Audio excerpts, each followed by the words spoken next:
గుంటూరు మోతీలాల్ నగర్లో తీవ్ర ఉద్రిక్తత. మోతీలాల్ నగర్లో పేదల ఇళ్లు తొలగిస్తున్నారు అధికారులు. వందలాది మంది పోలీసులు బందోబస్తు ఏర్పాటు చేసి పేదల ఇళ్లు తొలగించేస్తున్నారు. తమకు ప్రత్యామ్నాయం చూపించకుండా ఇళ్లు ఎలా తొలగిస్తారంటూ బాధితులు ఆగ్రహం వ్యక్తం చేస్తున్నారు. న్యాయం చేయమని ఎమ్మెల్యే నజీర్ దగ్గరికి వెళ్తే రైలు పట్టాల మీద పడి చావడని సలహా ఇచ్చాడని మండిపడుతున్నారు బాధితులు. కూటమి ప్రభుత్వంతో పాటు ఎమ్మెల్యే నజీర్ అహ్మద్పై దుమ్మెత్తి పోస్తున్నారు బాధితులు. మోతీలాల్ నగర్లో పర్యటించి బాధితులను పరామర్శించారు గుంటూరు ఈస్ట్ నియోజకవర్గ సమన్వయకర్త నూరి ఫాతిమా.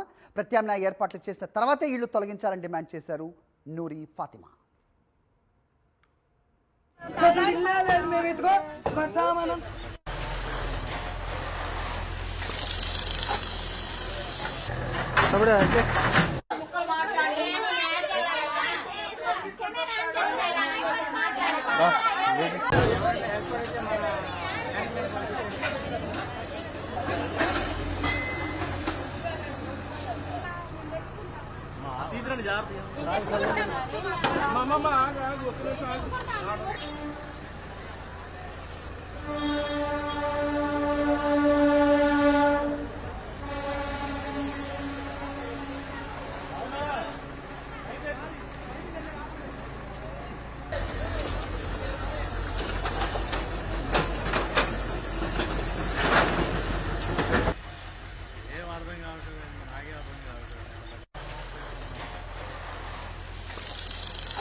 రైట్, గుంటూరు మోతీలాల్ నగర్లోని పరిస్థితి మనం విజువల్స్లో చూస్తున్నాం.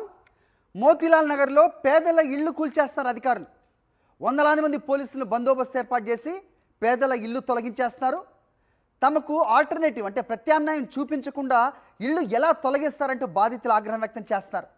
న్యాయం చేయమని ఎమ్మెల్యే నజీర్ దగ్గరికి వెళ్తే రైలు పట్టాల మీద పడి చావండని సలహా ఇచ్చాడని మండిపడుతున్నారు బాధితులు. కూటమి ప్రభుత్వంతో పాటు ఎమ్మెల్యే నజీర్ అహ్మద్పై దుమ్మెత్తి పోస్తున్నారు బాధితులు. అయితే మోతీలాల్ నగర్లో పర్యటించి బాధితులను పరామర్శించారు వైఎస్ఆర్సీపీ గుంటూరు ఈస్ట్ నియోజకవర్గ సమన్వయకర్త నూరి ఫాతిమా. ప్రత్యామ్నాయ ఏర్పాట్లు చేసిన తర్వాతే ఇళ్లు తొలగించాలని డిమాండ్ చేశారు నూరి ఫాతిమా. రైట్, అక్కడ ఏం జరుగుతుంది మా కరెస్పాండెంట్ అశోక్ అడిగి మరిన్ని వివరాలు తెలుసుకుందాం. అశోక్, చెప్పండి, ఎలాంటి ఆల్టర్నేటివ్ లేకుండా, ముందస్తు నోటీసులు లేకుండా ఏ రకంగా తొలగించేస్తున్నారు? వాళ్ళ పరిస్థితి ఏంటి? ప్రస్తుతం రోడ్డున పడ్డ వాళ్ళ బాధలు ఎవరు వింటారు? ఏం జరుగుతుంది అక్కడ? అప్డేట్ చెప్పండి. హరి, మోతీలాల్ నగర్లో చాలా దారుణమైన పరిస్థితి నెలకొంది. ఉదయం 5 గంటలకే దాదాపు 500-600 మంది పోలీసులు, రైల్వే పోలీసులతో పాటు ఇటు సివిల్ లా అండ్ ఆర్డర్ పోలీసులు కూడా వచ్చి పూర్తి స్థాయిలో ఇల్లు తొలగింపు కార్యక్రమాలు చేపడుతున్నారు. 10 రోజుల క్రితం ఇలానే ఇల్లు తొలగింపు కార్యక్రమాలు చేపడితే అందరూ ధర్నాకు దిగారు. ఖచ్చితంగా మాకు ప్రత్యామ్నాయం ఏర్పాటు చేసిన తర్వాత ఇల్లు తొలగించాలని డిమాండ్ చేసి ధర్నా చేయడంతో అప్పుడు వెళ్ళిపోయారు. తర్వాత వెంటనే బాధితులంతా స్థానిక ఎమ్మెల్యే, టీడీపీ ఎమ్మెల్యే నజీర్ దగ్గరికి వెళ్ళారు. నజీర్ని మా ఇల్లు మీరు ఎలక్షన్ టైంలో మీరు చాలా స్పష్టంగా చెప్పారు, మా అందరికీ ఇల్లు ఇచ్చిన తర్వాతే ఇల్లు ఇస్తామని చెప్పారు. ఇప్పుడు ఇల్లు తొలగించడానికి అధికారులు వస్తున్నారు కాబట్టి మీరు మాకు న్యాయం చేయాలని అడిగితే నజీర్ ప్రవర్తన చాలా దారుణంగా ఉంది. మీరంతా రైలు పట్టాలపైన పడి చచ్చిపోండి అంటూ మాకు సలహా ఇచ్చారంటూ బాధితులు ఆగ్రహం వ్యక్తం చేస్తున్నారు. అయితే ఉదయం నుంచి ఇల్లు తొలగింపు కార్యక్రమం కొనసాగుతుంది. భారీ స్థాయిలో పోలీసులు వచ్చారు, ప్రొక్లైనర్స్ వచ్చినాయి, పూర్తిగా ఇల్లు ధ్వంసం చేసే కార్యక్రమం కొనసాగుతోంది. ఇల్లు ఎక్కడికక్కడ ఇల్లు కూల్చేస్తున్న పరిస్థితి. దాదాపు 120 ఇళ్లను తొలగిస్తున్నారు. అయితే గతంలో కొంతమందికి జగనన్న కాలనీలో ఇళ్ల స్థలాలు ఇచ్చారు.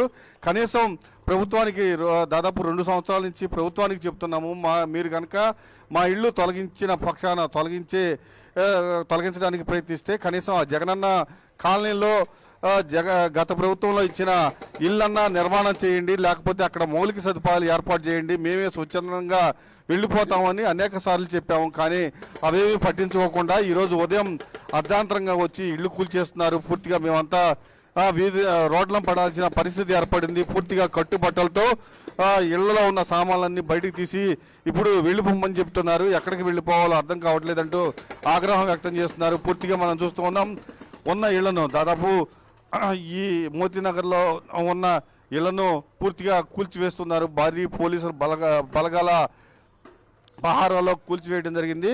బాధితులైతే దుమ్మెత్తిపోస్తున్నారు. కూటమి ప్రభుత్వం పైన అనవసరంగా ఓటేసాము, ఇప్పుడు మా ఇళ్ళు కూలగొట్టించుకుంటున్నాం అంటూ ఆగ్రహం వ్యక్తం చేస్తున్నారు. ఖచ్చితంగా మేము దీనిపైన న్యాయ పోరాటానికి వెళ్తాము. ఖచ్చితంగా మాకు న్యాయం చేసేంత వరకు వదిలిపెట్టమని చెప్తున్నారు. ఇదే నేపథ్యంలో వైఎస్ఆర్ కాంగ్రెస్ పార్టీ ఈస్ట్ నియోజకవర్గ సమన్వయకర్త కూడా పర్యటించారు, బాధితులతో మాట్లాడారు. ఖచ్చితంగా న్యాయం జరిగేంత వరకు పోరాడతామని చెప్తున్నారు. కానీ ఇళ్ల తొలగింపు కార్యక్రమం అయితే పోలీసులను పెట్టి ప్రభుత్వం బలవంతంగా తొలగించేస్తుంది. Hari. Right Ashok, thanks for the inputs.